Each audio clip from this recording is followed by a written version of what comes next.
बोलले त्याच्यावर.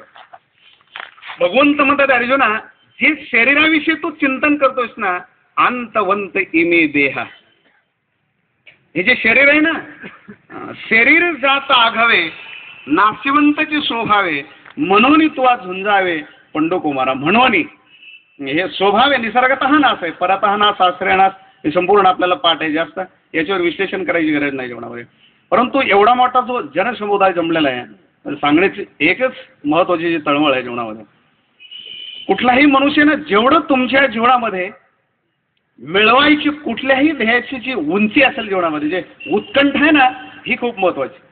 खूप तुम्ही पाठांतर केलं, खूप काही जीवनामध्ये काही अर्थ खूप विस्तारपूर्वक सांगितले, म्हणजे आपल्याला देव मिळेल असं नाही. जीवनामध्ये तळमळ खूप महत्वाची असते, आणि अर्जुनाच्या जीवनात ही तळमळ आहे. विशेष असं आठवलं म्हणून सांगून जातो आपल्याला. बाबांचं व्यासपीठ आहे माऊलीचं. भगवंताला अर्जुन म्हणायला लागला, देवा एवढे मोठे लोक तुझ्याकडे येतात, तू कधी बोलत नाही. लोकांची तक्रार आहे माझ्याकडे की आम्ही एवढे मोठे पंढरपुरा लाखाच्या संख्येनं जातोय आम्ही, पण देव कधी आम्हाला विचारत नाही, आम्ही कधी बोलत नाही आमच्या बरोबर. भगवंत अर्जुन म्हणतो, देव भगवंत म्हणायला लागले, अर्जुना असे मी बोलायला तयार आहे लोकांच्या बरोबर, पण लोक बोलत नाहीत ना, मला काही विचारतच नाहीत.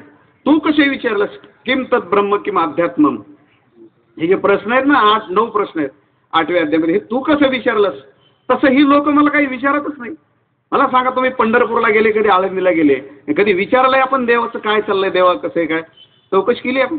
ववेदवर कमी बोलतो याच्यावर. भगवंत म्हणतात अर्जुना, मी बोलायला तयार आहे, पण माझ्याबरोबर बोलतच नाही कोणी, मला विचारत नाही ते लोक. काय सुंदर ओव्या आहेत भगवंताच्या. भगवंत म्हणतात अर्जुना, पै आम्हाही वाडे कोडे अखंड बोलो आवडे, परी काय की जे न जोडे पुसती आहे. लोक मला विचारत नाहीये, मी बोलायला काय, मी थोडंच मौन धारण केलेलं आहे. मला बोलणारी लोक, विचारणारे लोक मिळत नाहीत. आणि मग तुझ्याबरोबर मी का बोलतो? भगवंत म्हणतायत तू विचारलंस म्हणून बोलतोय. हे लोक मला विचारत नाही. ते कुठला मनुष्य गेलाय पंढरपूरला, ने देवा तो खूप दिवस असा उभा राहिलेला आहे, तुझे काही हातपाय दुखत असेल, काही कंटाळा आला असेल किंवा काय, असं काही चौकशी नाही, काही ताप आला असेल देवा तुला कधी, काही नाही. आपण जातो आणि 4-5 रुपयाचा नारळ फोडतो, कचरा दारामध्ये करतो आणि निघून येतो जेवणामध्ये. आणि भगवंत जे असतात ते भगवंत आपली वाट बघत नाही जेवणात. जे विचारणारे आहेत ना भगवंताच्या दरबारामध्ये, मग ती विचारण्याची अनेक पद्धत असेल काही, परंतु विचारतात हे साधू संतान, देवाशी बोलतात. तुकोबारायांना काही गोष्टी विचारायच्या, तुकाराम महाराजांना काही देवाच्या बरोबर बोलायचे. बोलत असताना व्यवहार आहे, ज्याच्याकडून काही तुम्हाला मागायचं आहे ना, त्याची अगोदर स्तुती करावी लागते, त्याची विनंती करावी लागते, त्याच्याबरोबर बोलावं लागतं. ते तुकोबाराय भगवंताच्या दरबारात आहेत आणि विनंती करतायत. श्री अनंत मधुसूदना पद्मनाभा नारायणा जगव्यापका जनार्दना आनंद घना विनाशा सकळ देवादिदेवा कृपाळवा केशवा महानंदा महानुभवा सदाशिवा सहजरूपा. देवबरोबर बोलतायत ना, की भगवंताचे गुणगान गाले. खूप जवळजवळ 22-23 विशेषण लावले भगवान परमात्म्याला. शेवटी भगवंत म्हणतात आज खूप तुकोबार आहे, विनंती चालवली, स्तुती चालवली, काय मागायचंय का? महाराज म्हणतात काय नाही, थोडंसं काम आहे देवा, अकोल्यामध्ये देहूमध्ये राहून राहून खूप कंटाळा आला लोकांमध्ये राहून, आता असं वाटतं की तुझ्या पायाजवळ यावं. तो काला लोटांगणी मज ठाव द्यावा चरणी, तुझ्या चरणाजवळ जागा मिळावी, देवांच्या बरोबर बोल नाही. याच्यासाठी बोलतोय आपल्याला. देव आहे ना सर्वांच्या बरोबर बोलतो, फक्त त्याला विचारणारा पाहिजे, बोलणारा पाहिजे. म्हणून भगवंत म्हणतायत सृष्टी निर्माण झाल्यापासून अर्जुना खरंच माझं भाग्य, माझ्या मनोरथाची फळ तूच जोडलासी केवळ, जे तोंड भरवणी निखिळ आलासी पुसो. तूच फक्त माझ्या जीवनामधून एवढा मोठा प्रश्न विचारणारा, आनंदानं माझ्याबरोबर भांडणारा, प्रेम करणारा, खेळणारा, रुसणारा, तूच फक्त माझ्या जीवनामध्ये मिळालेला. नाहीतर मी सर्वांना बोलू शकतो, पण ही लोक माझ्याबरोबर बोलत नाहीये. भगवंताचे वाक्य याच्यासाठी बोलतोय आपल्याला. काही गोष्टी जीवनामध्ये मिळवाव्या लागतात, लढा द्यावा लागतो जीवनामध्ये. म्हणून जीवन असं आहे. अर्जुन हा रडतोय आणि भगवंत अर्जुनाला म्हणतायत रडून मिळणार नाही अर्जुना, तुला लढून मिळावं लागेल ते. आणि म्हणून तू लढल्या नाहीस पूर्वी, आज नाही ते आजचं जीवन नाही जीवनामध्ये. म्हणून सर्व सांगून जात आहेत तो संग्रामे हरू जयंतीला वगैरे संपूर्ण हे सर्व केलेले आहे. आणि मग शेवटी याच अध्यायामध्ये भगवंताला अर्जुन विचारतो, देवा जी स्थितप्रज्ञेची पुरुष असतात, जे कसे बसतात, कसे चालतात आणि बोलतात, कसं तुझं जीवन समजून घेत आहेत, निरीच्छ झालेली संत असतात ही संपूर्ण. भगवंत पुढे बोलत राहत आहेत, प्रजाती यदा कामान सर्वान पार्थान मनोगतान. जे साधू लोक असतात अर्जुना, हे संपूर्ण जीवन आहे ना निरीच्छ झालेलं असतं, शांत झालेले लोक असतात तिथे. याचा अर्थ असा आहे, ते जे मिळवायचं आहे ना त्यांनी ते मिळवलेलं असतं. जे लढलेत ना, जे रणांगण केलंय त्यांनी ते मिळवण्यासाठी, जे कर्तृत्व केलंय, जे जीवनामध्ये मोठमोठी उलाढाल केली त्यांच्या क्षेत्रामध्ये, ते त्यांना मिळालेलं असतं. म्हणून मिळून तृप्त झालेला साधू हे वेगळा असतो, ज्याला मिळालेलं नाही त्याची वसवस वेगळी असते. म्हणून तुकोबारांनी याच्यावर खूप अभंगलेले आहेत. तुकाराम महाराज म्हणतायत, कृत्य जहालो इच्छा केली ते पावलं. जे मिळवायचं होतं ते मिळालेलं. हे काम नाही अपुरी मानम अचल प्रतिष्ठा वगैरे हे संत मंडळी आहे. याच्यासाठी बोलतोय आपल्याला जीवन आहे हे जीवन मिळवावं लागतं, लढावंच लागतं जीवनामध्ये. म्हणून हा दुसरा अध्याय आहे, सांख्ययोग म्हणतात त्याला. भगवंत वेगळ्या पद्धतीने अर्जुनाला सांगतात, अर्जुना जीवन आहे हे, आणि जीवनामध्ये तळमळ खूप महत्त्वाची असते. कसं मिळालं पाहिजे, पुढचा विषय जरा थोडासा अवघड असल्यामुळं थोडं तुमचं लक्ष लागावं. कसं असतं, बाबांचं जीवन वेगळं आहे, शास्त्रींचं. ते जरी व्यासपीठावर नुसतं येऊन जरी बसले, ते नाही बोलले तरी जीवनामध्ये प्रवचन झालं. ते आले ना, ते काय बोलतात याच्याकडे तुमचं लक्ष नसतं. ते आल्याबरोबर फक्त त्यांचं जे जीवन आहे, जे ज्ञानाचं सौंदर्य आहे, त्यांचं जे जीवन आहे त्यांच्याकडं जास्त आपलं लक्ष असतं. आणि मग बोलणं वगैरे. तसं बाकीच्या जीवनामध्ये थोडंच आहे. ते खूप अशी वळताण करावं लागते जीवनामध्ये, खूप विषय शोधावा लागतो जीवनात. म्हणून अर्जुनाला हे शिकवत आहेत भगवंत, अर्जुना परमार्थ असा आहे, पहिल्यांदाच सांगून गेलो आपल्याला, की तळमळ अत्यंत महत्त्वाची असते. तळमळीमधून ज्ञान जन्माला येतं, तळमळीमधूनच संत जन्माला येतात, तळमळीमधूनच परमात्म्याचा आपल्या जीवनामध्ये उदय होतो, जन्म होतो. म्हणून पांडवांच्या जीवनामध्ये दुसरं काही नाही आहे. द्वारकेचा राणा पांडव घरी जे म्हणलंय ना, दुसरं काहीच कारण नाही आहे. सर्वांना आपल्याला माहित आहे, भगवंत जो पांडवांच्या घरी आला याचं कारण आपल्याला सर्वांना माहिती. काय कारण आहे?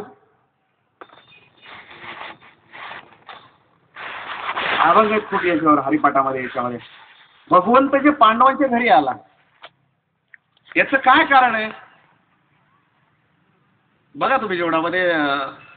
देवाला, साधू संतांना कोणाला विचारून बघा आपल्या जीवनामध्ये, जे तू देवा पांडवांच्या घरी आलास याचं काय कारण आहे? काय त्यांनी काही खूप सेवा केली म्हणून का, काही पैसे दिले म्हणून का? असं काही नाही जीवनामध्ये. तुकोबा त्याचं उत्तर देत आहे. तुकाराम महाराज म्हणतात दुसरं काही कारण आहे. देव जो त्यांच्या घरी आला त्याचं प्रमुख कारण आहे, पहा ते पांडवा अखंड वनवासी, पहा ते पांडवा अखंड वनवासी, परित्या देवासी आठविती. अहोरात्र ते वनवासामध्ये असो, नाही तर राजगादीवर असो, त्या परमात्म्याला अहोरात्र ते आठवण करत आहेत. याचा अर्थ त्याच्याविषयी, त्याच्या भेटीविषयी जीवनामध्ये तळमळ आहे, देव भेटावा. अहोरात्र ते आठवण आहे. अगोदर भेटला नव्हता का? भेटला नव्हता म्हणूनच आठवण आहे. अहोरात्र तो मिळावा म्हणून त्या देवाची आठविती.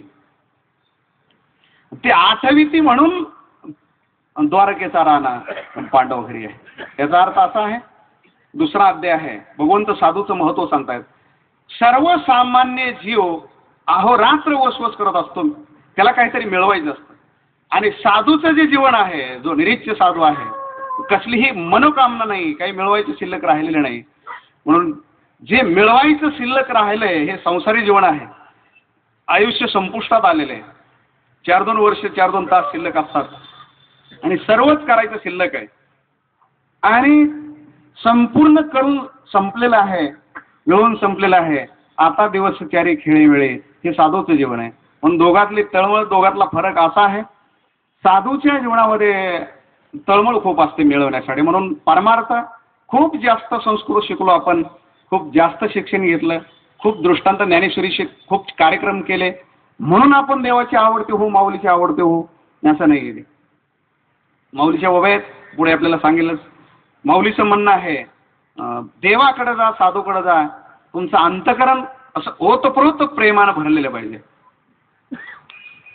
आणि जेवढं प्रेम असेल, जेवढी उत्कंठ असेल, तेवढं मनुष्याच्या जीवनामध्ये साध्य होतं सर्व गोष्टी.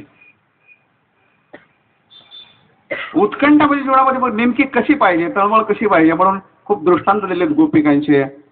पेंडे सुदामा वाकड्या बोबड्या त्यांच्या जीवनामध्ये हे कसे भेटतील, कसे भेटावेत म्हणून त्यांच्या जीवनातली उत्कंठा खूप आहे. ज्ञानेश्वरीमध्ये दृष्टांत दिलेत. माऊली म्हणतायत, आई असते आई, आणि आईचे दोन्ही मुलं आहेत. ते दोन्ही मुलांच्या जवळ आई जाते. एक मुलगा रडतो जरा सामान्य पद्धतीने, आईला सांगितलं ते मुलगा रडतोय, ते जास्त आई काळजी घेत नाही. मोठा मुलगा असतो, जाणकार असतो, दुसरी तिसरीच्या वर्गात जाणारा, त्याच्याकडे जास्त लक्ष देत नाही. परंतु जो आईशिवाय राहत नाही, अहो रात्र आई आई बा हे चित्तिशे, झोपायचं जरी असेल तरी आई, प्यायचं असेल तरी आई, पाणी प्यायचं असेल तरी आई, जेवायचं असेल तरी आई, रुसायचं असेल तरी आई, भांडायचं असेल तरी आईच मय ज्याचं जीवन आहे, अशा बाळकाला ते आई उचलते लोक. आणि जीवनामध्ये होतं काय, शहाणा जो मुलगा असतो, जाणकर मुलगा असतो, तो आईच्या प्रेमापासून पारका होतो, दुरावतो. जसा जसा मोठा होईल, बघा तुम्ही लहान लहान विद्यार्थी असतात, शिकायला असतात, आळंदीला जोग महाराजांच्या संस्थेमध्ये असतायत, गजानन महाराजांच्या संस्थेमध्ये असतायत, क्षेत्र भगवानगडावरचे संस्थेमध्ये लोक असतात, ही मुलं असतात. शिकत असताना गुरुदेवतेचं सानिध्य लाभतं आणि त्यावेळेला एवढं विशेष महत्त्व कळत नाही गुरुजींचं. पण ज्यावेळेला आपण गुरुजीशिवाय दुसऱ्याला ओळखत नाही, तोपर्यंत बाकीची जी लोक आहेत ते आपल्या जवळ येत नाहीत. पण ज्यावेळेला समाजाला मनुष्य ओळखायला लागला, गुरु बाजूला जातात, संत बाजूला जातात, जीवनामध्ये देव बाजूला जातो. म्हणून जो मुलगा लहान आहे, तो आईशिवाय कोणालाच ओळखत नाही, तोपर्यंत जर आई म्हणली एखाद्या शेजारीला, हे माझा बाळ आहे, माझा मुलगा, ती शेजारी जरी म्हणली ना, तुमचा मुलगा माझ्याजवळ ठेवा, ते बाई एक मिनिट ठेवत नाही, अरे ठेवूच शकत नाही. तिला माहिती आहे मी हेच तिचं जीवन आहे. जसं जीवन पाणी हेच मासेचं जीवन आहे, तसं बाळाचं आई हेच जीवन आहे. ते कुणालाच ओळखू शकत नाही, नाही वडिलाला, नाही भावाला, नाही शेजाऱ्याला, नाही भाऊकीला, नाही कुणालाच ओळखत नाही आईशिवाय. आणि म्हणून आई देखील एवढी त्याच्याविषयी एवढी तळमळ असते आईची, ती कुणाजवळ ठेवत नाही. पण होतं काय जीवनामध्ये, जसं जसा जीव हा मनुष्य दुसऱ्याला ओळखायला लागतो. संगतीने लक्षात ठेवा बरं का, नाहीतर व्हायचं आंधळ दळीत आणि कुत्र पीठ खातं. कधी कधी काय होतं, अभंगातली दिशा वेगळी असते, कधी कधी ओळखली ही सांकेतिक भाषा असते. कधी कधी म्हणण्यापेक्षा संपूर्ण ज्ञानेश्वरी असो, भागवत असो, रामायण असो, जगद्गुरु तुकोबारायांचं भाष्य असो, ही संपूर्ण ही सांकेतिक भाषा आहे. नशीब आहे आपल्याला मोठमोठे विद्वान संत लोक मिळत आहेत, नाही तर काहीच कळलं नसतं जीवनामध्ये. म्हणून कधी कधी साधूची भाषा कळल्यासारखी वाटते, परंतु कळत नाही. तुकोबारांचं एक अभंग आठवलं म्हणून सांगतो आपल्याला. तुकाराम महाराज म्हणतात, एका महाराष्ट्रीयन मुलाने कन्नड भाषेतली पत्नी केली मालकी. लग्न झालं या वयाने, मुलगा सुरुवातीलाच आणायला गेल्याच्या नंतर महिना 2 महिने राहिला आंध्रामध्ये, कर्नाटकमध्ये किंवा आंध्रामध्ये असेल. आता राहिल्याच्या नंतर म्हणलं आता खूप दिवस झाला सासरवड्यामध्ये, आता चल महाराष्ट्रामध्ये. म्हणजे काय हरकत नाही. दोघंही निघाले आणि रेल्वे स्टेशनवर आल्याच्या नंतर त्यानं विचारलं, काय काय हे रेल्वे स्टेशन, याचं नाव काय. तिला मराठी भाषा समजत नव्हती, पण सोयीर पण बॉन्ड्रीला असल्यामुळे थोडं चाललं. मग तिने विचारलं, गावाचं नाव काय. त्या नवरदेवानं विचारलं त्याला. तिची भाषा, ते म्हटले येनंत्री.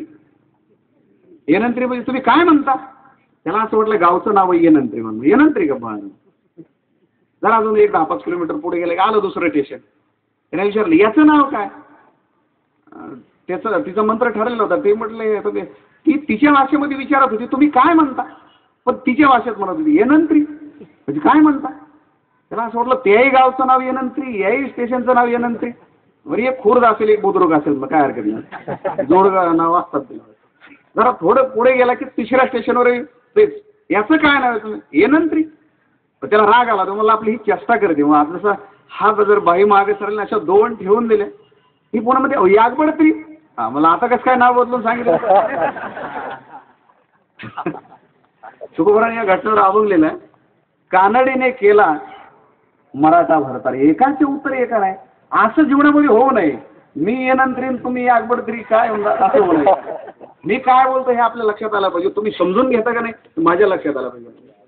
म्हणजे जीवन असं आहे, जर तळमळ असेल जीवनामध्ये तर लवकर मिळतं. बारकावे येत आहे खूप ज्ञानेश्वरीमध्ये, जोपर्यंत माऊली म्हणतात हा मुलगा दुसऱ्याला ओळखत नाही, एक सेकंद निघेल मला मातृदेवता आपल्या बाळाला ठेवत नाही. पण नुकसान होती कुठे, जरा मोठा झाला आणि जरा नजर आली ना की दुसऱ्याला ओळखायला लागतो. हळूहळू हळू एक सेकंद, एक मिनिट, एक दिवस, एक रात्र आईला सोडून न राहणारा बाळू, तो बाळ महिना महिना दुसऱ्या पैसे राहायला लागला. आणि नुकसान अशी होती जीवनामध्ये. मग ती बाई म्हणते, अरे पहा आता मला खूप लांब जावं लागतं, मूर्तिजापूरला मी सर्व्हिसला आहे आणि आता एक महिनाभर आता माझी तिकडं ड्युटी आहे आणि मला परीक्षेचा पेड आहे, जरा बा राहतो तुमच्यापाशी बा. त्याला विचारलं राहतो ना, हो राहतो. हो तो राहायला लागला. मला सांगा याच्यामध्ये आईचा दोष आहे का शेजारणीचा दोष आहे? हा कुणाचा दोष आहे? जो मुलगा दुरावला गेला आईपासून, तो आईचा दोष आहे का शेजारणीचा जिच्याकडे राहतो तिचा? कुणाचा दोष आहे? दोघाचाही नाही, तो बाळाचा दोष आहे खरा. म्हणजे शेजारीने तिला ठेवा तुमच्यापाशी ठेवा, आईचाही दोष नाही का? जो आपल्याशिवाय न राहणारा, एक मिनिट आपला बाळू न राहणारा, आता महिना महिना राहायला लागला, नुकसान आपली आपण केली. याचा अर्थ असा आहे, तुम्ही तुमच्या गुरुदेवतेशिवाय, तुम्ही तुमच्या कन्हैयेशिवाय, तुम्ही तुमच्या ज्ञानेश्वरीशिवाय एक मिनिट न राहणारे, पण तुम्ही आता दुसऱ्या पोत्या वाचत चालले. लक्षात आले? तुम्ही हुशार झाले, तुम्ही जाणकार झाले, तुम्हाला जरा नजर आली, तुम्ही दुसऱ्याला ओळखायला लागले. म्हणून ज्ञानेश्वरी रूपी आई म्हणते तुम्ही आता आहे ना माझा बाळ आहे, लक्षात येते, हे माझं बाळ, माझा मुलगा जरा दुसऱ्या पोत्या वाचायला लागला, जरा घ्या तुमच्याकडे सांभाळा. म्हणून ज्ञानेश्वरी आता काय सांगू तुम्हाला, आपण म्हणतो ज्ञानेश्वरी आहे. आमच्या जनाबाईला विचारा, जनाबाई तुमचं आणि ज्ञानेश्वरीचं नातं. जनाबाई म्हणतात तुम्ही काही म्हणा, पण माझं जे नातं आहे ना ते हे माये ज्ञानेश्वरी, ते हे माये ज्ञानेश्वरी, संत जना माहेश्वरी, ते हे माये ज्ञानेश्वरी, ज्ञानेश्वरी. जनाबाई म्हणते माझी मातृदेवता आहे, ज्ञानेश्वरी माझी आई आहे, म्हणून माझ्या आईपासून जन्मोन जन्मी मी दूर होणार नाही. काय सांगू, एक एक वाक्य असे सर्व संतांचे वाक्य आपल्याला सांगता येतात. याचा अर्थ जीवन आहे ना, तुम्ही दुसऱ्या विषयाला मनुष्य ओळखायला लागला, मुलगा दुसऱ्याला ओळखायला लागला, शिष्य गुरु सोडून जरा दुसऱ्या बाबाजीच्या मागे लागला की गुरु दुरावतात. म्हणता आता आहे ना आमचा शिष्य आता मोठा झाला, आता आहे ना तुम्ही स्वतंत्र. अगदी माऊलीच्या व्यासपीठावर सांगतो, आम्हाला सुरुवातीला काहीच कळायचं नाही, त्यावेळेला सर्वच शास्त्रींनी सांगायचं सर्व गोष्टी. पण जेवढा आम्ही जरा मोठे व्हायला लागलो, जरा व्यासपीठावर बसायला लागलो, सांगायलो ना की व्यासपीठावर बोलतो बरं का, माझं अंतःकरण तुम्ही समजून घेत आहे सर्व, ही जाण आहे मला. झोपायला जवळ, जेवायला ताटाला ताट, सर्व गोष्टी. पण जरा आम्ही शहाणे झालो. शास्त्री आता तुमचं जमतंय, तुम्ही आता तुमच्या पद्धतीने हळू हळू हळू हळूहळू तुम्ही मोठे झाले आणि तुम्हाला असा भास झाला ना, मोठे झाले. जसं मोठं होणं म्हणजे लहान होणे हो, मुलगा मोठा होणं म्हणजे लहान होणे. जेवढे लहान असतील म्हणून तर तुकोबारायांना म्हणावं लागलं, बघा तुम्ही जेवढे लहान माणसं प्रेम करतात तेवढे मोठ्या माणसावर प्रेम करत नाही जीवनामध्ये. एखादा बाळ विसरला मंडपामध्ये, एखादा ताण बाळ आहे 6 महिन्याचे, झोपी गेला आणि एखादी मातृदेवता घाईमध्ये उठली आणि घरी गेली आणि तिथं लक्षात आलं हो मुलगा मंडपामध्ये राहिला, म्हणेल का नाही आता उद्याच्याला पाहू, नाही तर पुढच्या वर्षी बघू आता आणू त्याला नंतर, म्हणेल कधी? अहो त्याच क्षणी महाराज उभ्या पावलानं ती मातृदेवता मंडपामध्ये धाव घेईल. पण जरी एखादा म्हातारा विसरला 80 वर्षाचा, एखादं म्हातारा विसरून राहिलं मंडपामध्ये, त्याला मग नाही नाही नाही गाडी करा, स्कॉर्पिओ करा, लगेच चला पाठीमागं घेऊन या म्हातारा. नाही नाही, अहो जुनी म्हातारा जीवन म्हणजे काय हो, म्हाताऱ्या माणसं जीवन फाटलेला जुना कापड असतो जीर्ण झालेला. कोण आहे? अरे तारुण्य जे आहे निसर्गाची देण आहे जीवनामध्ये महाराज, काय सांगावं तुम्हाला. म्हणून तुकोबारा सांगतायत एक एक सेकंदाचं जीवनामध्ये अशी क्रांती करा जीवनामध्ये. अहो 1 मिनिट महत्वाचं आहे हो. ज्याला करायचं आहे जीवनामध्ये, ज्याला लढायचंय ना त्याला 1 मिनिट कमी आहे, पण ज्याला रडायचंय त्याला महाराज आता आयुष्य कडीला आलेलं असतं. जीवनामध्ये कधी लाज वाटत नाही जीवनामध्ये आपल्या. पण ज्याला काहीतरी करायचंय त्याच्यासाठी विश्व लहान आहे, आयुष्य खूप लहान आहे जरा, म्हणून अहो रात्र त्याच्या जीवनामध्ये तळमळ असते मला. म्हणून 6व्या अध्यायामध्ये म्हणून अशा वव्या लिहिल्या जो प्रयत्नवादी बहादर जीवनामध्ये त्याचं जीवन आहे जे बोलतोय ना. म्हणून जोपर्यंत मनुष्य दुसऱ्या विषयाच्या पाठीमागे लागत नाही तोपर्यंत माऊलीचं प्रेम, ज्ञानेश्वरीचं प्रेम, ज्ञानेश्वरी शिवाय काहीच जीवनामध्ये तुम्ही जाणू नका. ज्ञानेश्वरी तुम्हाला एवढं मोठं करते जीवनात, खूप मोठं करते. म्हणून बाळ बना, लहान बना. कधीही लक्षात ठेवा तुम्ही म्हाताऱ्या माणसावर खूप माणसं प्रेम करत नाही, ते लहान जीवावर खूप प्रेम करतात लहानपणावर. म्हणून तुकोबाऱ्यांना म्हणावं लागलं बघा तुम्ही लहानपण देगा. देवाचा ते लहानपण कुठलं असेल, कर्मातलं आहे का, भक्तीतलं आहे का, ज्ञानातलं आहे का, कशा साधनेतलं आहे का, साध्यमधलं आहे, कशातलं आहे, ते तो भाग वेगळा. पण आपल्याला व्यवहाराच्या बाजूने बोलतोय आपल्याला लहानपणा देगा देवा. जनाबाई म्हणतात मी माझ्या ज्ञानेश्वरी रूपी मातृदेवतेचं बाळ आहे, मी लहान आहे. म्हणून कधी लक्षात ठेवा देवाने तुमची काळजी घ्यावी का आपण देवाची काळजी घ्यावी? आईनं मुलाची काळजी घ्यावी का मुलानं आईची काळजी घ्यावं? देवानं आपल्याकडे यावं का आपण देवाकडे जाऊ? बोलत राहा बरं का थोडं थोडं. तुम्ही बोलले तर मग मला बोलता येईल थोडं. आईनं देवानं आपली काळजी घ्यावी का आपण देवाची काळजी करावी? देवानं आपली काळजी करावी. ते आईच्या जीवनात हेच असतं ना, आई सर्वत्र काळजी घेते. बाळ हे असं इकडे तिकडे उड्या मारायला लागले असतं बघा, ते आईचं लक्ष आहे ना, काही भाकरी करत असेल, धुणं धुत असेल, इकडं काम असतं पण लक्ष बाळाकडे असतं. अहोरात्र संपूर्ण शरीर आईचं घरामध्ये असतं, पण जिथं शिकायला बाळ गेलं बाहेर खेळतोय तिकडे पूर्ण मन त्या बाळाकडे असतं. तशी ज्ञानेश्वरी रूपी मातृदेवता आहे ना, ती कुठेही असेल, ती ज्ञानेश्वरी ही जगामध्ये घरामध्ये असेल, मंदिरामध्ये असेल, पण ज्ञानेश्वरी रूपी आईचं लक्ष हे साधक रूपी बाळाकडे लागतं. म्हणून माऊलीने सांगितलंय रे, तुम्ही त्या मातृदेवतेपासून दूर जाऊ नका. काही सांगा, भांडा तुम्ही ज्ञानेश्वरी बरोबर, रडा ज्ञानेश्वरीसाठी, हसा ज्ञानेश्वरी बरोबर, जे करायचे ना सर्व जीवन हे ज्ञानेश्वरीला समर्पित करा. भगवंत अर्जुनाला हेच शिकवतात. ज्ञानेश्वरी शब्दाचा अर्थ तुमच्या वाट्याला आलेले जे कर्म आहे ते भगवंत जे शिकवतायत ना अर्जुनाला, तुझ्या वाट्याला जे आलेलं आहे ना हे महत्वाचं आहे. तुला जे सांगतोय ना अर्जुना, ही लढाई महत्वाची आहे. म्हणून प्रत्येकाविषयी वेगळे वेगळे वेळ टाकलेले आहेत. तुझ्या समोर जी ही मोठमोठे लोक आहेत ना, ही सामान्य माणसं नाही आहेत. ते भीष्माचार्य, द्रोणाचार्य सामान्य माणसं नाही अर्जुना, यांच्याबरोबर आहे ना हे लढायचे. आणि भगवंताची जी भूमिका ही मातृदेवतेची आईची भूमिका आहे अर्जुनाच्या दृष्टीनं, आधार आहे जीवनामध्ये. म्हणून आधार खूप मोठाच असतो, आधार शोधला पाहिजे जीवनामध्ये. म्हणून तर माऊली आपल्या गुरुदेवतेविषयी बोलत असताना बोलतात, खूप गोड बोलतात. विषय कसा असतोय संपूर्ण ज्ञानेश्वरी डोक्यात असल्यामुळे ते खूप रस्ते शोधतात आपल्यासमोर. भगवंताला नेमकं हे सांगायचे, जे समोर तुझ्या उभे आहेत ते असे आहेत आणि त्यांच्याविषयी ना काय करायचं ते मी ठरवलेलं आहे. तो फक्त मी सांगतो याच्यावर विश्वास ठेव आणि युद्धाला आरंभ कर. आणि बाकीचे आहेत ना यांची चिंता करू नको. भीष्माची भय न धरी, द्रोणाचा पाड न करी. 4 माणसाविषयी 4 टोक वापरले.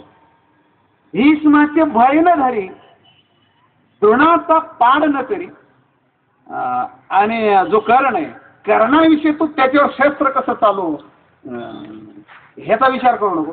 आणि जयद्रथ आहे ना, 4 माणसाचे 4 वेगळे वेगळे सिद्धांत आहेत. जो जयद्रथ आहे हा जयद्रथाला कसा मारू याचा विचारच करू नको. हे वय ज्ञानेश्वरीमध्ये आहे, पण याची जी मूळ आहे, याचे जे सिद्धांत आहेत हे महाभारतामध्ये आहेत. महाभारत वाचल्याच्या नंतर आपल्याला लक्षात येईल हे 4ही टोक असे सिद्धांत मांडलेले महर्षी व्यासांनी याच्यामध्ये. भीष्माचे भय न धरी. का भीष्माचे भय न धरी? भीष्म हे कळी काळाला देखील अजिंक्य आहेत, इच्छामरणी आहेत. आणि असे आहेत आपल्या स्वतःच्या गुरुबरोबर जवळजवळ 18 दिवस लढले आणि गुरुला जिंकलेले परशुरामदेव. आणि रथाचं ते सारथ्य कर्म गंगामय्याने केले. स्वतःचे मातृदेवता जेव्हा भीष्माचार्य रणभूमीवर खाली पडले, गंगा ही चतुर्भुज होऊन येते मातृदेवता आणि भीष्माचार्यांना मांडीवर घेते. शेवटी रथावर आरूढ होते. हे महाभारत. असे असल्यामुळे भीष्माचार्य सामान्य पुरुष नाहीत अर्जुना, म्हणून त्यांचे भय न धरी. कारण भगवंताला माहित आहे याला भीती वाटते या लोकांची, म्हणून भीष्माचे भय न धरी. आणि दुसरा शब्द आहे द्रोणाचा पाड न करी. द्रोणाचा पाड शब्दाचा अर्थ हायगाई करू नको, त्याची भेट ठेवू नको. का? कारण गुरु जे आहेत ना, हा पार्थ द्रोणाचा केला जेने धनुर्वेद मज दिला. म्हणून ते गुरु जे आहेत आणि दुसरी बाजू ब्राह्मण आहेत, म्हणून त्यांचं पाड न करी. याचा अर्थ ब्राह्मण जर असेल तर जीवनामध्ये भगवंत म्हणतात अर्जुना मला व्यवहार शिकवू नको जीवनामध्ये. कसं आहे, मी देखील ब्राह्मण क्षत्रिय वैश्य शूद्र सर्व जाणतो. मी देखील काही काही वेळेला ब्राह्मणाची लाच छातीवर वागवले भृगु ऋषी सारखेची.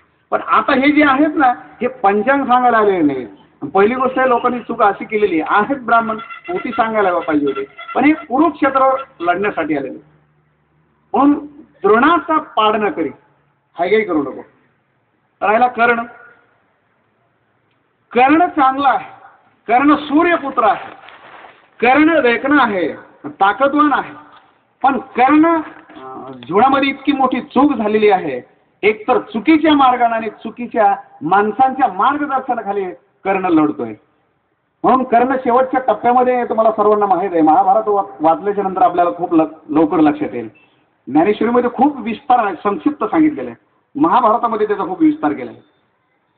ज्यावेळेला कर्णाचा रथ पृथ्वी गिळंकृत करते, चाक पृथ्वीमध्ये घुसले जातं आणि कर्ण एका हाताला दोन्ही हाताला चाकाला खंदा लावलेला असतो, ताकद लावलेली असते. आता तुम्हाला कितपत खरं पडतं, पण खरं सांगणं माझं काम आहे. महाभारतामध्ये असं वर्णन आलेलं आहे, कर्णानं ज्या वेळेला पूर्ण ताकदीनिशी ज्या वेळेला असं रथाचं चक्र उचललं, त्यावेळेला 6 इंच पृथ्वी वर आलेली. आता तो फक्त तुमचं बघा किती विश्वास आहे काय नाही, पण खरं सांगणं माझं काम आहे. 6 इंच पृथ्वी, पूर्ण पृथ्वी कर्णानं अशी वर उचललेली त्याच्या ताकदीनं. एवढा मोठा कर्ण आणि दातामध्ये धनुष्य बाण घेऊन बाण सोडायचा अर्जुनावर. शेवटी एक हात अर्जुनानं तोडला. शेवटी कर्ण रडत रडत भगवंताला बोलतोय, अर्जुनाला बोलतोय, अर्जुना तो महायोद्धा आहेस, धर्मयोद्धा आहेस आणि जीवनामध्ये हे तुझ्यासारख्या वीर पुरुषाला शोभत नाही. अर्जुन धनुष्यबाण हातात घेतो आणि उभा राहतो. अर्जुन देवाला ज्ञान शिकायला लागतो, देवा आहे बरोबर नाही, मला हे मी खरंच धर्मयोद्धा आहे. अरे बघ ना, तो संकटामध्ये येतो, भगवंत हसतायत. आणि मग भगवंताकडे कर्णानं जरा बोलायला सुरू केले, देवा अरे तुला समजतंय, कारण अर्जुन आहे तो ठीक आहे, जीव आहे, पण तू इसलं देवा न सांगता तुम्हा कळो येते अंतर. देवा तुला समजतंय ना मी संकटामध्ये आहे, तो सांगू शकतो. काय सांगावं त्यावेळेला भगवंताशी बोलतायत, कर्णा तुला आज नीती आणि अनिती कळायला लागली, धर्म आणि अधर्म, पाप आणि पुण्य आज मरायच्या टायमाला तुला सुचतो. म्हणून कधी लक्षात ठेवा, तरुणपण हे उन्मत्तपणामध्ये जातं, मस्तीमध्ये जातं, गर्वामध्ये जातं, माणसाच्या अज्ञानामध्ये जातं, विषयामध्ये जातं आणि म्हातारपणी तुम्हाला ज्ञान सुचतं. निसर्ग माफ नाही करत. संपूर्ण विद्या ग्रहण करण्याचं जीवन, संगती करण्याचं जीवन, संपूर्ण जीवन आयुष्य कर्णाचं चुकीच्या माणसाच्या सानिध्यामध्ये जातं आणि ज्या वेळेला मृत्यूचा क्षण जवळ येतो त्यावेळेला कर्णाला धर्म आणि अधर्म सुचायला लागतो. देवा अरे तू जगत जेता आहेस, तू ईश्वर आहेस, विश्व तुझ्या सत्तेने चालतंय देवा, आणि तुला हे समजत नाही. ते अर्जुनाला सांगायला पाहिजे, मी संकटामध्ये.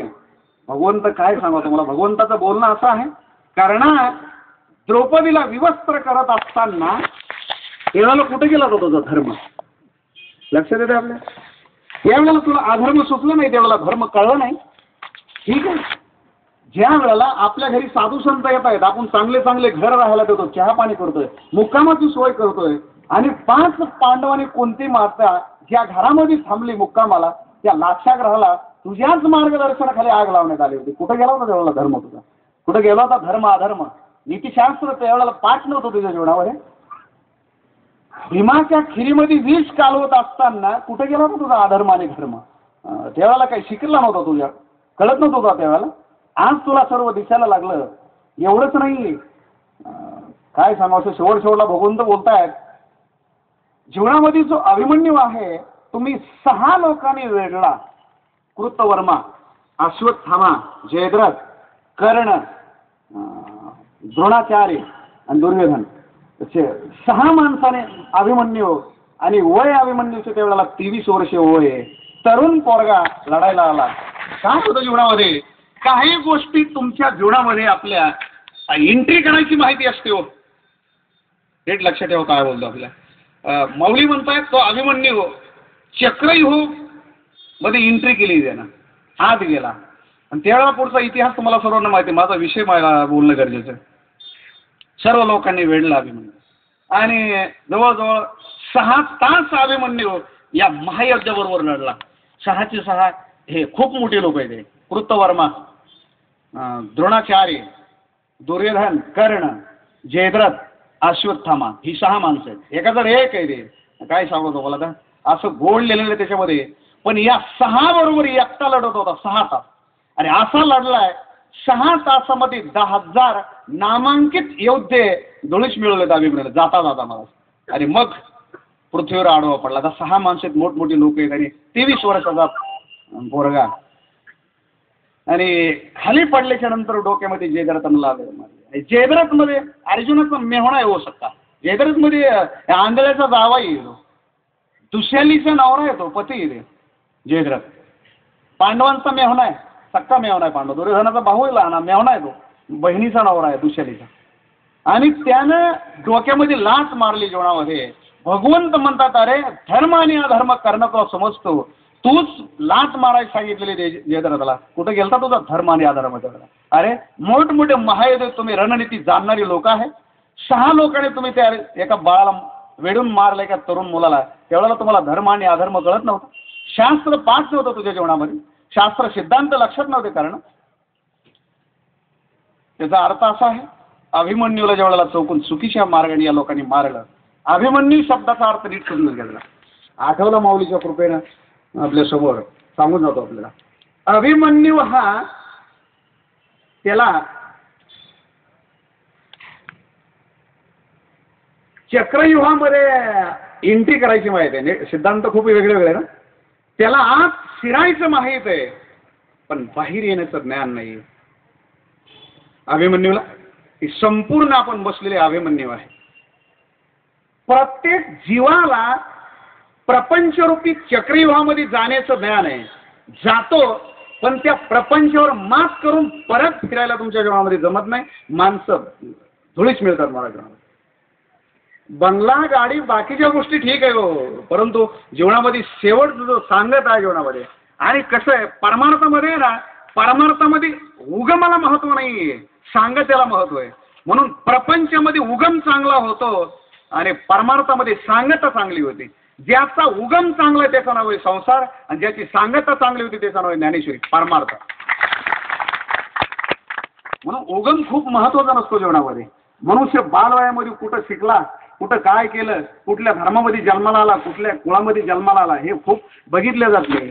पण तो ज्या वेळेला धनुष्याला बाण लावून ज्या वेळेला लढाईला सुरुवात करतो ना, त्यावेळेला त्याची कुस्ती बघितली जाते, त्याचं जीवन लढाई त्याची बघितली जाते. त्याचा धर्म कुठला आणि जात कुठली, उंची ठेंगणं काहीच बघितलं जात नाही जीवनामध्ये. म्हणून भगवंत आणि संत जे बघतात जीवनात, तुमचं कर्तृत्व पाहतात, तुमची लढाई बघतायत. प्रत्येक क्षेत्रामध्ये लढाई आहे. शेतकरी जर असेल महाराष्ट्रामध्ये, महाराज त्याचं ते शेतीचं प्रदर्शन असतं ना, 1 नंबर त्याचा ऊस, केळी जे असेल तर 1 नंबर आला पाहिजे भारतामध्ये. आणि त्याच्यासाठी त्याला स्ट्रगल करावं लागते. त्याचं ते कुरुक्षेत्र आहे, त्याचा तो परमार्थ आहे, त्याची ती ज्ञानेश्वरी आहे. पतिव्रता म्हणून अकोला शहरमध्ये जिल्ह्यामध्ये ख्याती व्हावी म्हणून अहोरात्र पतिसेवेमध्ये रत असणारी बाई, तिच्या जीवनातली ती लढाई आहे. अहोरात्र भारत वर्षामध्ये अशोक चक्र मिळावं म्हणून किंबहुना या स्टेजवरती हजारो लाखो लोकांमध्ये आपला सत्कार व्हावा, म्हणजे गुरुदेवांनी शाबास किती छान पाठीवर थाप टाकावी याच्यासाठी जो केलेला अभ्यास असतो जीवनामध्ये, जे केलेले स्ट्रगल असते जीवनामध्ये, ते त्याची लढाई आहे जीवनामध्ये. शाळेमध्ये जाणारा विद्यार्थी 1 नंबर आणण्यासाठी जो लढतो ना, ती त्याची लढाई आहे. ज्याच्या त्याच्या क्षेत्रामधली ती लढाई जीवनामध्ये, ते लढाईचं शिकलं पाहिजे. म्हणून अभिमन्यू जो आहे ना, तो लढायला गेला आतमध्ये, पण युद्ध करून जे परत यायचं ते जमलं नाही. आळंदी असेल, पंढरपूर असेल, भगवानगड असेल, गजानन महाराजांचं शेगाव असेल, अकोला असेल, बोलणं जरा बारकाईने लक्षात ठेवायचं. कुठलंही क्षेत्र असो, आळंदीला हजारो लोक येत आहेत शिक्षण घेण्यासाठी, हजारो. परंतु लाखामध्ये एखादा बहादर जीवनामध्ये महाराज सिंह गर्जना करतो. नाहीतर अनेक लोक वेगळ्या वेगळ्या मार्गाने वळत आहेत. कोणी गाणारे असतात, कोणी वाजवणारे असतात, कोणी वक्तृत्व असतात, कोणी काही करतात, कोणी काही पाठ करतात, वेगळ्या वेगळ्या मार्गाने वळतात. पण ज्याच्या जीवनामध्ये संपूर्ण जीवन असं आहे, विषय तो त्यांचा झाला नारायण, विषय तो त्यांचा झाला नारायण, नावडे जनधन माता पिता, नावडे जनधन माता पिता, विषय तो त्यांचा झाला नारायण. अहो रात्र ज्यांच्या जगण्यामध्ये कन्हैया संपूर्ण त्यांचं जे सिद्धांत आहे, त्यांचे दृष्टांत आहे, त्यांचे जे स्ट्रगल आहे जीवनामध्ये, त्यांचं जे जाण आहे, त्यांचं जे जगणं आहे, त्यांचं जे मरण आहे, त्यांची जी लढाई एक परमात्म्याच्या दिशेनं आहे. हे जीवन वेगळं असतं. म्हणून आळंदीला आलेला विद्यार्थी, आळंदीला आलेला महाराज, हे सर्वांनाच यश मिळत नाहीये. का? थोड्या थोड्या तुकड्यावरही भुलले जातात माणूस जीवनामध्ये. पण ज्या बहादराला जीवनामध्ये काहीतरी करायचं ना, त्याचं जगणं, त्याचं राहणं, त्याचं खेळणं, त्याचं भांडण, त्याचा अभ्यास त्याच दिशेनं असतो. कधी ना कधीतरी जिंकेल, कधी ना कधीतरी जीवनामध्ये दाखवील गुरुदेवांना, दाखवील जीवनामध्ये देवाला, की जीवनामध्ये तुझ्या मार्गदर्शनाखाली, तुझ्या प्रेमाखाली वाढलो ना देवा, हे जीवनामध्ये ही कमाई माझ्या जीवनामध्ये. मग तुम्ही शेवटला जात असताना जीवनामध्ये देवानं वा बहादर आहेस, आलासी आलो वैकुंठामध्ये पुन्हा जशाच तसा, अशी शाबासकीची थाप आपल्या पाठीवर टाकावी. म्हणून प्रपंचमध्ये जाणारे अभिमन्यूला जाता आलंय, एंट्री करता आली, पण परत न येता आल्यामुळे मरावं लागलं. तसं जीवरूपी अभिमन्यू ज्यावेळेला प्रपंचरूपी परमार्थरूपी चक्रव्यूहमध्ये एंट्री करतो, म्हणून मारतात ही माणसं जशाल तशी वगैरे, परत नाही फिरता येत. जो कुशल आहे, ज्याला त्याचं ज्ञान आहे, थोडंसं अजून जवळचं बोलतो म्हणजे लक्षात येईल आपल्या, जे मार्गदर्शक आहेत, परत कसं यायचं, गुरु मिळाला नाही. अभिमन्यूच्या जीवनामध्ये झालं काय, गुरु मिळाला नाही जीवनामध्ये. देव जवळ तरी सर्व काय ठीक आहे, परंतु जे आईच्या पोटामध्ये जे एंट्री करायचं तिथपर्यंत ऐकलं, आणि जीवनामध्ये जे परत कसं निघायचं नाही जमलं. ज्ञान नसल्यामुळे, सांगणारे न मिळाल्यामुळे, किंवा काय जे असेल, बरं मामा आहेत भगवान परमात्मा, किंवा त्याचं काय दुसरे सिद्धांत असतील, पण मला जेवढं कळतं तेवढं तुमच्या समोर ठेवतं.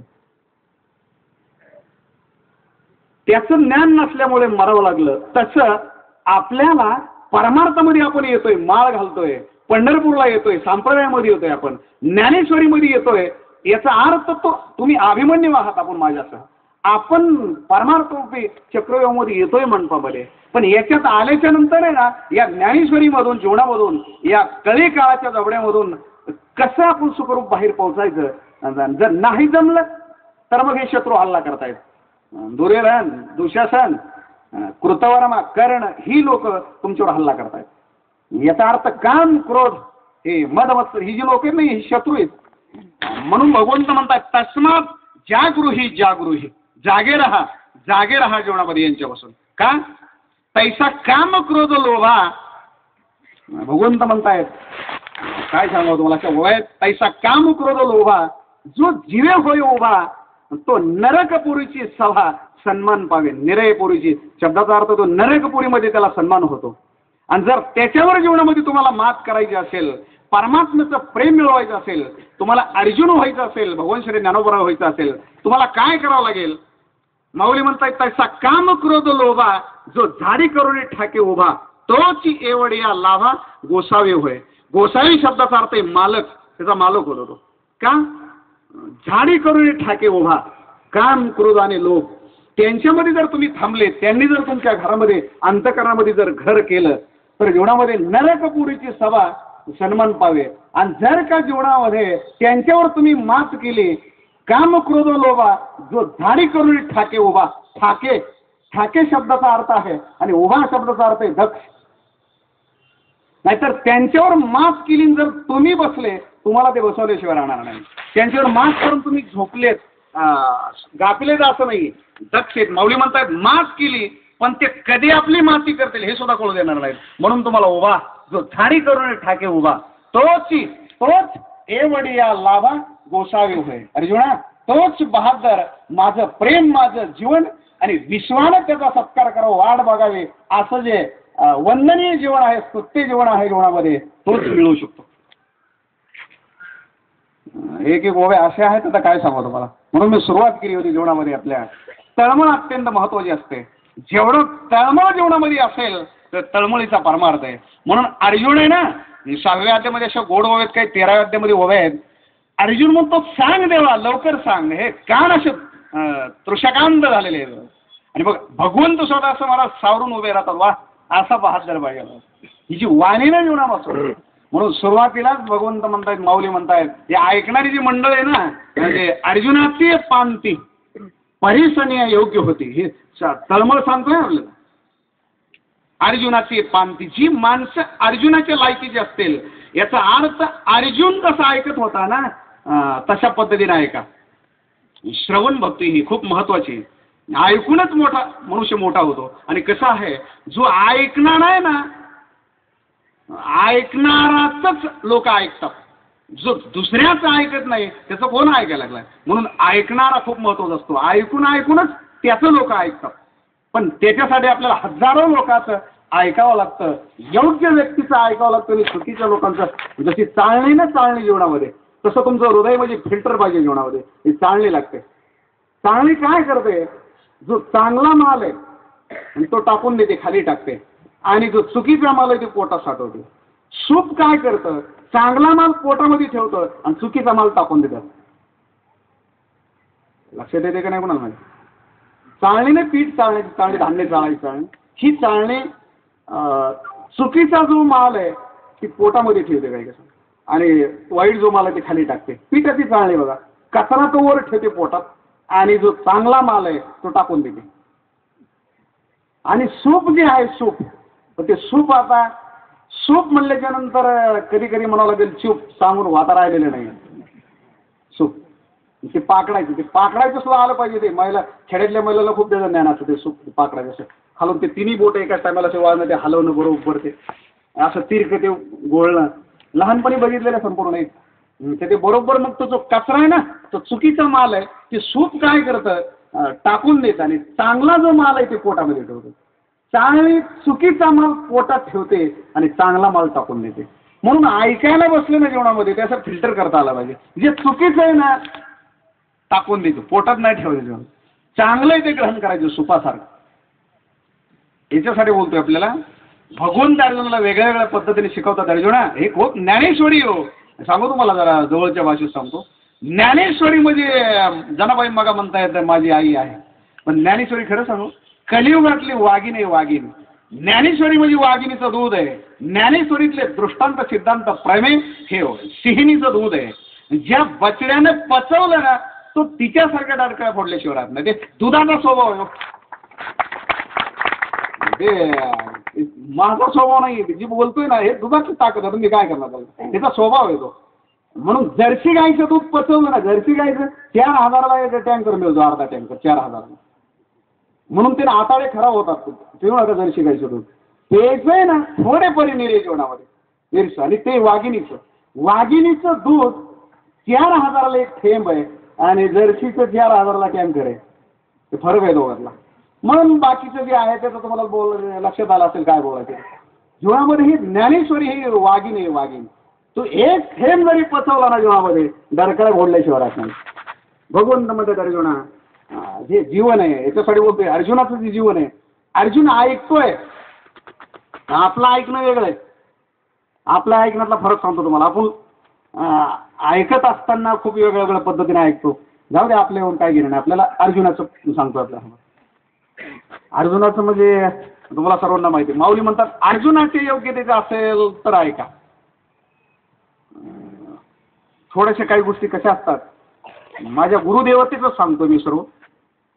खूप ते स्तुती करणं हे थोडं चुकीचं वाटतं. जास्त बोलणं ना खूप, आणि चांगल्या वस्तू खूप महागड्या असतात आणि थोड्याच खायच्या असतात. जास्त बोलत नाही, तुम्हाला सर्व समजते आणि तुम्ही ऐकलेलं आहे. माऊली म्हणतायत अर्जुनाला विचारलं, भगवंताला माऊलीला विचारलं, माऊली ठीक आहे आम्ही अर्जुनासारखे ऐकतो, पण आम्हाला अर्जुन कसा ऐकत होता हे सांगा.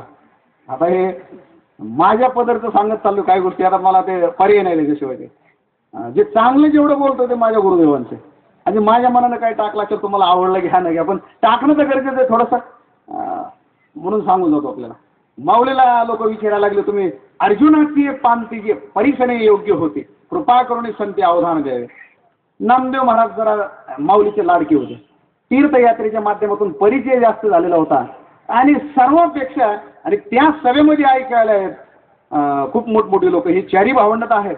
भगवान श्री निवृत्तीनाथ महाराज आहेत, सोपान काका आहेत, मुक्ताबाई आहेत, चांगदेव महाराज आहेत, जनाबाई आहेत, नामदेव महाराज आहेत, जो बोलवलेला रेडा आहे, जळोजी मुळोजी म्हणून त्या काळातले संत आहेत, सुतारा समाजामध्ये जन्माला आले ते आहेत, परीक्षा भागवत आहेत, चोखा मेळा आहेत, कर्ममेळा आहेत, चोखा मेळ्याची पत्नी आहे, कानुपात्र आहे. ही सर्व संत मंडळी नेवासा गावामध्ये आहेत. ही संपूर्ण माऊलीचं ऐकणारे आहे. सर्वांनी निवडलंय वक्ता कोण असावा जीवनामध्ये. माऊली म्हणतात हे लोकांचं कुणाचं ऐकण्यासारखे. नामदेव महाराजांनी हे सर्व संत म्हणाले कुणाचं ऐकण्यासारखे. ही बाकीचे आहेत ना अनंत वाचाळ बरळची बरळ, जगामध्ये कोण आहे. माऊलीचं बोलणं फक्त 13व्या अध्यायामध्ये काय सांगावं तुम्हाला. निवृत्तीनाथ महाराज माऊलीला म्हणतायत, ज्ञानोबा अरे काय सांगावं, तुझं बोलणं म्हणजे अमृताचे मेजवानी जीवनामध्ये.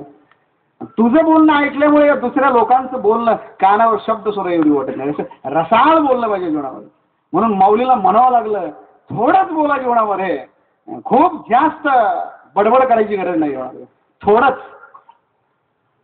खूप ओळ आहे. माऊली म्हणतायत तैसे साच आणि मवाळ मितले आणि रसाळ, पण तैसे आता आपल्याला एवढीच ओळी पाठात ती तैसे म्हणजे कैसे, त्याचे प्रश्न असतात पाठीमागं. माऊली म्हणतात त्याचे सिद्धांत पाठीमागे गेले, खूप गोड दृष्टांत दिलेले आहेत मागे पुढे. फक्त आपल्याला काय होतं तैसे साच आणि मवाळ. कैसे म्हणजे कैसे प्रश्न आहे ना इथे. कैसे खूप गोड आहे त्याच्या पाठीमागं. माऊली म्हणतायत का नाद ब्रह्मची मुसे आले, गंगापय आसळले, तृषकांत झालेला जीव मे महिना आहे आणि तहान लागलेली. 2 दिवस झालं पाणी नाही, स्नानाला पाणी नाही आणि पेयला पाणी नाही, असा तृषकांत झालेला जीव गंगेच्या तीरावर आल्याच्या नंतर जसे वाऱ्याच्या झोकानं गंगेतले जे पाण्याचे तुषार त्या तृषकांत झालेल्या माणसाच्या अंगावर आल्याच्या नंतर वा सुंदर वाटलं. तहान लागलेली आणि मे महिना 2 वाजलेले आणि अंगावर जर उघड्या अंगावर ते तुषार आले ना मग जीव असा शांत होतो. गंगापय आसळले. लक्षात येतो माणसाचं बोलणं कसं असावं. गंगापय आसळले का पतिव्रते आले वार्धक्य जैसे. पतिव्रता दिसायला खूप चांगली नसते, नाही तर एखादे खूप नाक सरळ आहे चांगले दिसायला किंवा उंचीपुरी श्रीमंत आहे, पतिव्रता खूप स्वरूपवान असते असं नाहीये.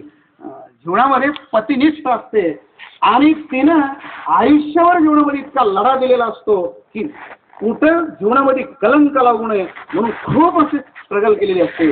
आणि मग एकदा जिंकली ना, एकदा वय झालं ना मग तृप्त झालेली असते. वा आता जिंकले, आता काय पुढं डाग लागायची आणि कलंक लागायची भीती राहिली नाही. पत्तीवरती आले वार्धक्य द्यायचे. जसं चेहऱ्यावरती मला वलय असताना समाधान असतं परमार्थाचं जीवनामध्ये तिच्या जिंकल्याचं. तैसे साच आणि मवाळ मितले आणि रसाळ शब्द जैसे कल्लोळ अमृताचे. हे बोललं पाहिजे जीवनामध्ये. म्हणून माऊलीचं बोलणं ना आता काय सांगा. माऊलीच्या अशा वयात निवृत्तीनाथ महाराजांनी इतकी स्तुती केलेली. आता पुढे कोण म्हणे अहो अमृताचे बोलणे. माऊली म्हणतात अमृताचे मेजवाने आणि वाढणारे तुमच्यासारखे सुग्रणी आणि उदारे रसज्ञ आणि जेवण आहे असं जेवण आहे माऊली तुमचं. एवढ्यामध्ये अधिकारी माऊली आणि नामदेव महाराजांचा जरा परिचय जास्त असल्यामुळे नामदेव महाराज उठले आणि म्हणले माऊली अर्जुनच्या प्रमाणे आम्ही ऐकावं असं तुमचं म्हणणं आहे. नेवासा गावातली घटना आहे. मग अर्जुन कसा ऐकत होता हे आम्हाला सांगा. काय ज्ञानेश्वरीतले बार करायचं तर काय सांगा तुम्ही.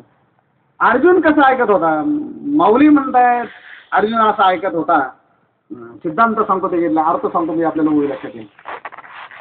माऊली म्हणतायत भगवंताचं कृष्ण परमात्म्याचं बोलणं वाणी हा समुद्र आहे, समुद्र. आणि अर्जुनाचे जे कान आहेत हे अगस्त्य ऋषी, अर्जुन म्हणजे हा अगस्त्य आहे.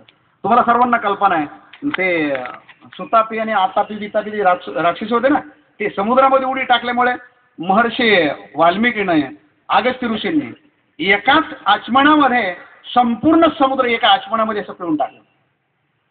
तसं भगवंत म्हणतायत, माऊली म्हणतात नामदेव महाराज, अर्जुन कसा ऐकत होता ऐका. श्रीकृष्ण उक्ती सागरा, भगवंताचं बोलणं म्हणजे समुद्रासारखी वाणी भगवंताची. उक्ती शब्दाचा अर्थ बोलणे, युक्ती नाही, युक्ती वेगळी आणि उक्ती वेगळी. युक्ती शब्दाचा अर्थ वेगळा आहे, ही उक्ती शब्दाचा अर्थ बोलणे, भगवंत परमात्म्याची वाणी. श्रीकृष्ण उक्ती सागरा हा अगस्तीची दुसरा, हा म्हणजे अर्जुन. माऊली म्हणतात हा ना, हा अगस्तीची दुसरा म्हणून खोट भरोप आहे एक सरा आघव्याचाच. अर्जुन असा ऐकत होता. लक्षात येतं. म्हणून हे सगळं लागतं ना रे. तुम्हाला बोलायचं जर म्हणलं ना, हे तुमच्याकडे खूप पैस लागतो. तो नाही तू उगाच 2-4 तुकडे पाठ केले, जिथं जाईल तिथं झडझडून व्हायला निघ. लक्षात येतं. म्हणून जाणं त्याने गुरु भजीजे. कधी कधी काय होतं खेड्यामध्ये अशी विसंगती होते. आता इकडे कसं आहे मला सांगता येत नाही, परंतु खेड्यामध्ये काही 7 दिवसामध्ये काही प्रवचनकार असतात आणि त्या प्रवचनकारांना जवळचे इकडे तिकडे असतात म्हणून काही त्यांना ज्ञान सांगायला चान्स दिले असतात, तासभर अर्धा तास. आणि मग हे वक्ते बदलतात. खरंच काय सांगावं तुम्हाला, मी गेल्या बारीनं बोलून गेलो. आणि कधी कधी कसं असतं का कृष्णाजवळ अर्जुन बी असतो, दुर्योधनही असतो, सर्वच असतो माल. आणि मोठ्या माणसाजवळ आहे ना हे सर्व असतंच. मोठे दुकान म्हणलं की ते सुईपासून आहे ना विमानापर्यंत हे सर्व ठेवावं लागतं कधी. आणि कधी कधी काही गैरसमज होतो म्हणून जास्त बोलत नाही मी, तरी पण काही महत्त्वाच्या गोष्टी बोलत होतो. काय सांगावं, पृथ्वी तलावरती आजपर्यंत पृथ्वी निर्माण झाल्यापासून जे तुमचं जे पुण्य, तुमचं नशीब आहे, तुमचे जे इंद्रिय आहेत तृषकांत झालेले, माझ्या गुरुदेवाच्या माध्यमातून काय सांगू, सुकलेले झाड जसं सिंचन करावं जसे हिरवेगार होतात तसे तुमचे चेहरे बघा. काय सांगू, असं वाटतं फोटो काढून घ्यावं का, इतके टवटवी झाले तसे का सुकलेले होते हो. आणि कधी लक्षात ठेव कसं असतं, माणसाला जे पाणी घालायचंय ना, वाळलेल्या खोडाला घालावं का सुकलेल्या झाडाला घालावं. माणसं जे पाणी घालतात खोडाला घालतात का सुकलेल्या झाडाला घालतात. खोडाला घालून उपयोग नाही होते, खोड आहे ते फुटतच नाही. आता ते तसं म्हातारं जीवन जाय खोड असतं, खोड फुटत नाही ते. आता पण ते सुकलेले जे झाड आहे तारुण्य जीवनामध्ये, पण ज्ञानेश्वरी न मिळाल्यामुळे, थोडं पाणी न मिळाल्यामुळे तुम्ही थोडं सुकलेले होते, शिकलेले होते पण सुकलेले होते. माझे गुरुदेव ज्या वेळेला इथं अकोल्यामध्ये आले आणि त्यांनी असा वर्षाव केला तर काय सांगा तुम्हाला. माझी माऊली सांगते पहा पा बरोबरी आगवी. आता काय अशा ओव्या आहेत, 15 अध्यायातल्या ओव्या आहेत. पहा पा बरोबरी आगवी मेघ चातकासी रिचवे मज लागे गोसावी तैसे गेले. माझ्या गुरुदेवांनी गीतेतला जो अर्थ आहे, मेघ होऊन हे ज्ञानोबा म्हणजे मी चातक एक बाळ आहे, बाळ, पण मला तृप्त करण्यासाठी पहा पा बरोबरी आघवी. पूर्ण हृदयामध्ये जगातलं, विश्वातला अर्थ, वेदातला अर्थ, शास्त्रातला अर्थ, जगातलं जे ज्ञानाचं बीज आहे, जे गूढगम्य आहे, जे मोठमोठे सिद्धांत आहेत, माझ्या गुरुदेवतेने आपल्या हृदयामध्ये ठेवलं. आणि मला असं जशी गर्जना करत विजा चमकत तो मेघ चातकाच्या दिशेनं धाव घेतो. माऊली म्हणतात मज लागे गोसावी तैसे केले, तैसे केले म्हणून रिकामे तोंड करू गेले बडबड गीतेचे गोडात. म्हणून शब्दाचा अर्थ माझ्या गुरुदेवतेनं वर्षाव केला, अमृताचा वर्षाव केला. म्हणून तुम्ही चातक बनले पाहिजे, तो तुम्ही टाहो फोडला पाहिजे. माझी सुरुवात मी केली होती, तुमच्या अंतकरामध्ये तळमळ पाहिजे. खूप महत्वाचे सिद्धांत आहे ते. तळमळ जेवढी असेल ना म्हणजे तेवढा मनुष्याला परमार्थ. ढोंगी माणसं, जरा उघड बोलतोय माफ करा थोडस. ज्ञानेश्वरी अशी आहे, ज्ञानेश्वरी कपटी माणसाला जवळ करत नाही, ज्ञानेश्वरी घाणेरड्या माणसाला जवळ करत नाही, ज्ञानेश्वरी द्वेषी माणसाला जवळ करत नाही. ज्या अर्थी जवळ केले जीवनामध्ये कधी लक्षात ठेवा. म्हणून माऊली ना इतकं वेगळं वेगळं जीवन आहेत माऊलीचे. घाणेरड्या जीवनामध्ये ज्ञानेश्वरीच्या वव्या ज्ञानेश्वरीचा जन्मच होत नाही. ज्ञानेश्वरी थांबतच नाही तिथं. म्हणून तुकोबारांना म्हणावं लागलं, देव असेल, संत असतील, जी सिद्धांत असेल, ज्ञानेश्वरी असेल, ही तुमच्या जीवनामध्ये उदय हो असं जर वाटत असेल, एक करा, काही करू नका तुम्ही. तुका म्हणे चित्त करावे निर्मळ, आणि एकदा चित्त निर्मळ केलं ना, एवोनी गोपाळ राहे तिथे. त्याला बोलवायची गरज नाही हो. म्हणून लढाई असते जीवनामधली. लढाईचं शिका, रडायचं शिकू नका, लढाईचं शिका. रडणारा मोठा होतो, लढणारा मोठा होतो, रडणारा नाही. म्हणून भगवंत तळमळ शब्दाचा अर्थ आहे खूप करुणा पाहिजे जीवनामध्ये, करण्याची तळमळ पाहिजे. आणि ज्याच्या जीवनात तळमळ आहे ना, त्यालाच देव जवळ करतो. सिद्धांत जरा वेगळ्या पद्धतीने आपल्यासमोर ठेवतोय. म्हणून तुम्हाला मागं म्हटलं होतं, देवानं वाट बघावी तुमची. आपण तर भिकारी होतो. आपल्या जीवनामध्ये आपण आपली बोचकी घेऊन देवाकडे चाललेलो असतो. पंढरपूरला जा, आळंदीला जा, तुमची देव वाट बघत नाही. आणि परमार्थ हा आहे, एक दिवस तरी जीवनामध्ये हजारो तुम्ही वाऱ्या केल्या, पण एक दिवस का होईना परंतु त्या परमात्म्याला तुमची वाट बघावी. आपण वाट पाहतो देवाची, माऊलीची वाट पाहतो, गुरुदेवांची वाट पाहतो, चांगल्या माणसाची वाट पाहतो, सर्वांची वाट पाहतो, पण एक दिवस तरी कन्हैयाने तुमची वाट बघावी. पेनला सुदामा वाकड्या बोकड्या आहे, संपूर्ण लोक आहेत ना, भगवंताची वाट बघायची आणि भगवंतानं त्यांची वाट बघायची. पण त्यांचं जीवन असं होतं, सर्व जीवन कन्हैयामय झालेलं आहे गोपिकांचं. कृष्णा कृष्णा कान्हा कान्हा कान्हा कान्हा कृष्णा कृष्णा. सर्व गोष्टीमध्ये कृष्णाशिवाय काही नाही. म्हणून महिला साधे साधे पोरं, पण त्यांच्या नावाचा ग्रंथ झाला. आपल्या जीवनामध्ये मला सांगा, कोण काय होतं जीवनामध्ये आपल्या? केवढाही करोडपती जरी मनुष्य असेल, शेवटच्या टायमाला थडगं बांधत नाहीत लोक जीवनामध्ये. म्हणून तळमळ खूप महत्वाची असते. आणि त्या तळमळीतले जे उद्दिष्ट असतात, नाही तर तळमळ तुम्ही म्हणलं हो आमची खूप तळमळ आहे, पण कशासाठी? नाही म्हणलं 23 वर्ष वय चाललंय पण लग्नच जमाना कुठं एका मुलाचं, त्याची तळमळ आहे. तळमळ झाली जीवनामध्ये. नोकरी मिळत नाही म्हणून तळमळ आहे, जेवायला मिळत नाही म्हणून तळमळ आहे. ही तळमळ नाही इथे. झुरोनी पांढरा हो पाह्याता, झुरोनी पांढरा हो पाह्याता,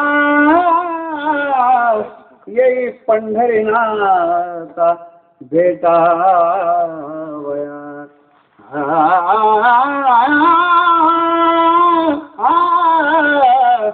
तळमळ लागते हो जीवनामध्ये. म्हणून हे टाहो फोडून जर जीवनामध्ये तुम्ही देवाला परमात्म्याला आळवलं, जर तळमळ असेल ना, अहो संपूर्ण जीवन आपलं काटाला आलंय हो. हरिपाठ, माय जगन्नाथ, बाप जगन्नाथ, आजोबा पंजोबा जगन्नाथ, पण कुठंच जगन्नाथ दिसायला तयार. काकडा करतोय, माळे घालतोय, ज्ञानेश्वरी वाचतोय, सर्वच चालू.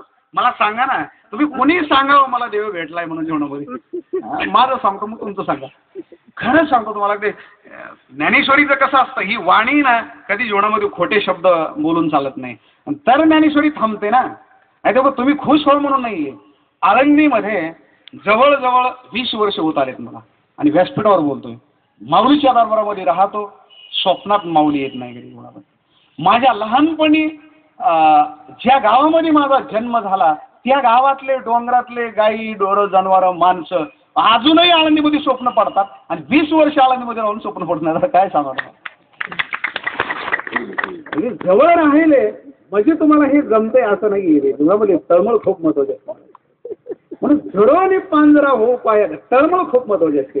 म्हणून एकच हात पुढे हो. बोलू आपल्याला जरा उघड बोलतो, जरा नीट बारकाईने लक्ष ठेवा थोडं.